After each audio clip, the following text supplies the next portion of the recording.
ewiase nyina odom ne asomdwe free onyankopon ho na mede ema wiase wo wo me yedon mu from evangelist Yohane Tachi ana wo sempaka ne Yohane Tachi kokobon kransem ana yede ma wiase nyina tu nipa fo na ye kire onipa se atiasfo asase se onipa te no hanye onipa fie na onipa bia ye hoho ewusa wiase wei na zo ra wusam ne se nipa ba wiase a aya na dwen ne se obeka asase so afebo ena me de waba na ye besua de adesua ni mu no minim nyansa nchen na mo me de onyankopon asem the Holy Bible ana eba betufuo na wodi atoto obrabo ne de ekoso wiase ho decision no na wo nsam no wafa onipa fie ewo he ehe no onipa free at the end of your life he ne do baba to onipa bi ewu a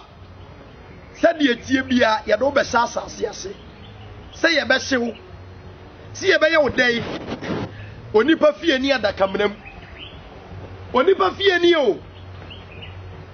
masidan metenkran metitama matutu kwa mabobra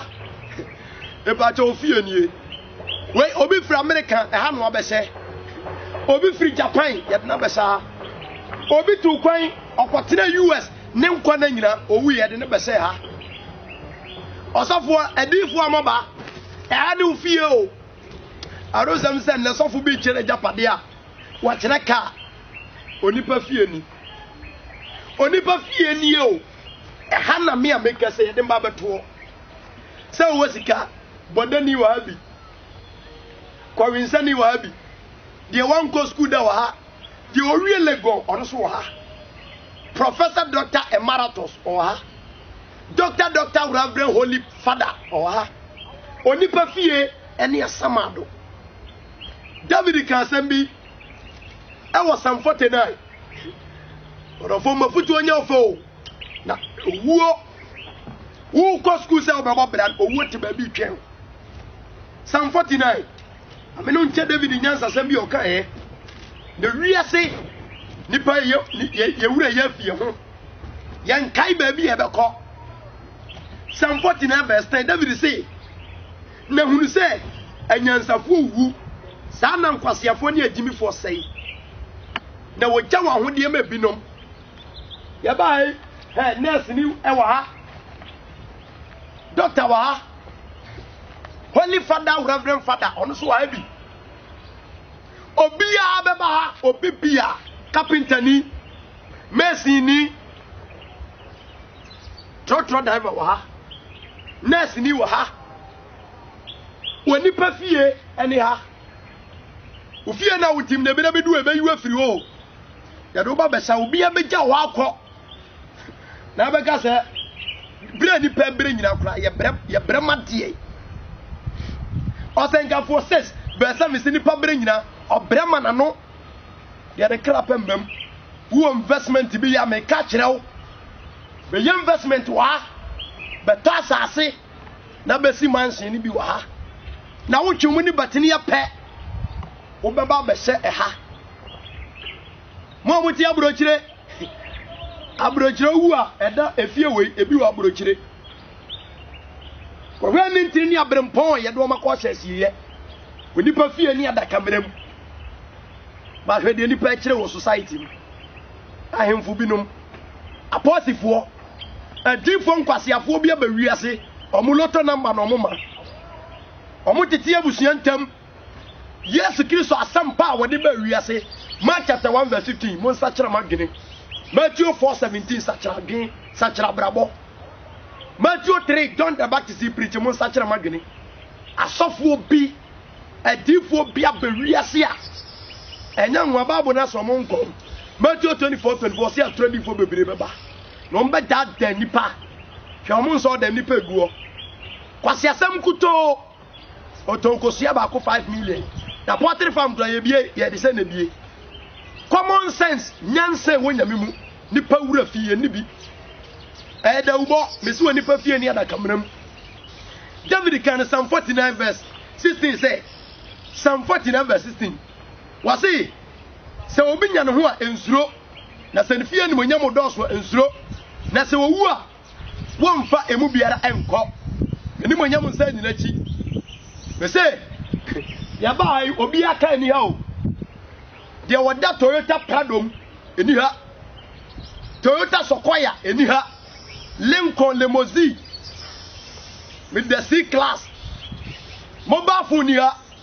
yenya dwuma wa ha o adwuma nti wonkwa onsom nyame onkwa asori ya ba carpenter ni bia ni o a obodan so obi anto blog wa ha o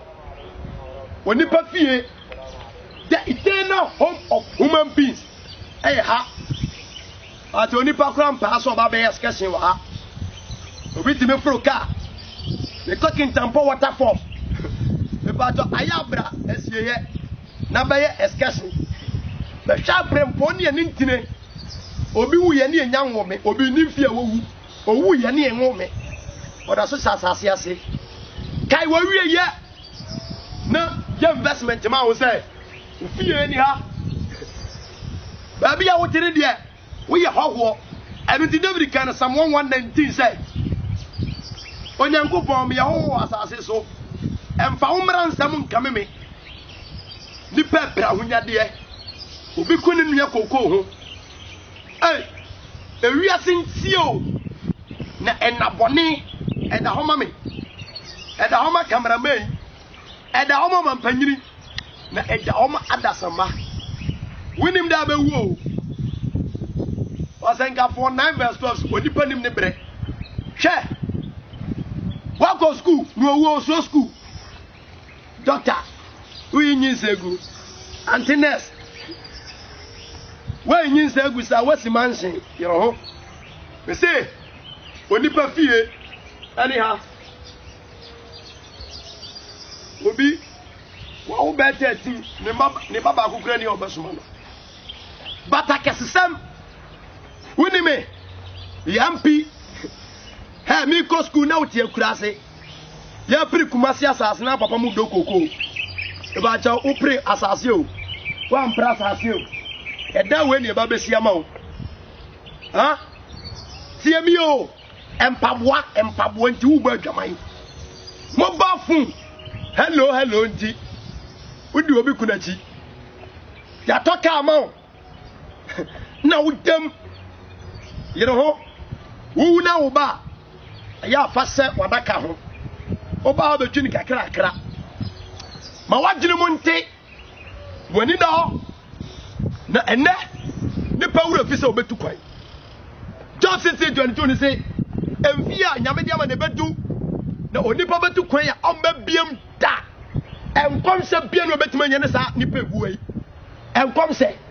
hwe ma asofo omo TV so nkwasiafo ni bi mra mesen komnum nya na omo so omo yensan kire ne onipa ebeu ba opɛ owu achi atemuo adia 21:3 se atemuo no nipa sene bɛka omo dwe Sefania 1:14 se nyame dan aben na prepentem ɛda na no onyono Emo chapter 3 verse 16 se da no machomanfo amodwe mo wo de amonyere mo ho mpede na de mo mabati mo bo Muhammad Ali wawu Muhammad Ali woni no wawu Adolf la fa wiase bon bo we Napoleon Bonaparte mu fa France bon omo we ha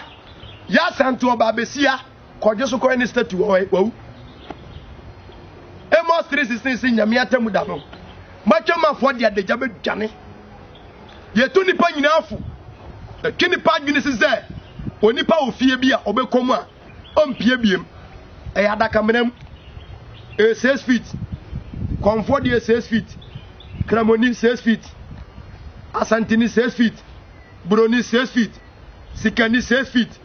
Managing Director 6 feet Prophet Dr. Evangelist Pastor Wanwan Ensemhunu 6 feet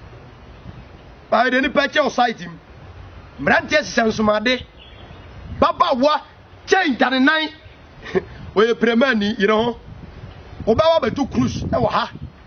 bia na onya prepare ene siosio eza wonim da bewu osenka for 90 say nyansa adwene nim die eni asamado a oni peba wo akwantu obitu na ha ye ofie ai ha na ye ofie di wo penti bi penti a wo penti wo dan wi a aya beto proto a mo amo konsa ase ho ahemfo mo to asase ba akoma ni patre na wo tifie na wo didi na wo disika ne fa mofra beto proto ni bi wa wai na eda na wasi a woda empa hwea bi so no beto sa queen size empa ni bi wa ha aya no obedi da so kakra bi se bra bi du a ero beba ha ewurade mfa bone ncha wiase na wo mani pa dwene mra ye ho so se yankwana no ehi Job 17 verse o se me na ehi onipa mfie ti se candle wo so ebeduru dongere ba ko na eso ate dongere me ense ko beba na ehi kura sa na onipa te na so nipa nyesika omwani nua nipa obi nyesika wase ne nuanom fo nyina enkwasiafo oma amobra wo na abobra wo ma ha da safo bi ese obi abebo afode 1 Ghana cedi watwa owum safo no o mentally sick owuo hwe Yesu Kristo nko na okọ asamado ensamafo se ne ho tintom ntimi ne ntina apart from ono Samete na verse 48 David so be ma ben wo te asase so a onka owuo hwe no be ni kire fira asamado nsam owuo abremponi akofo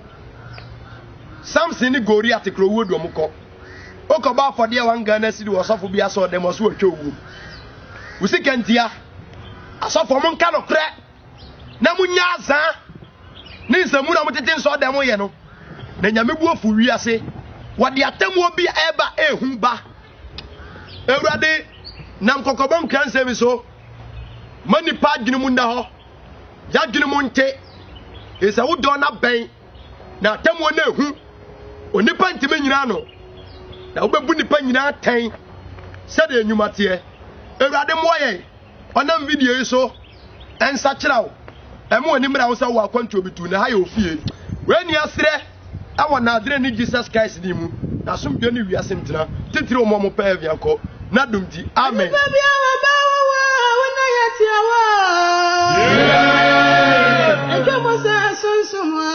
yeah.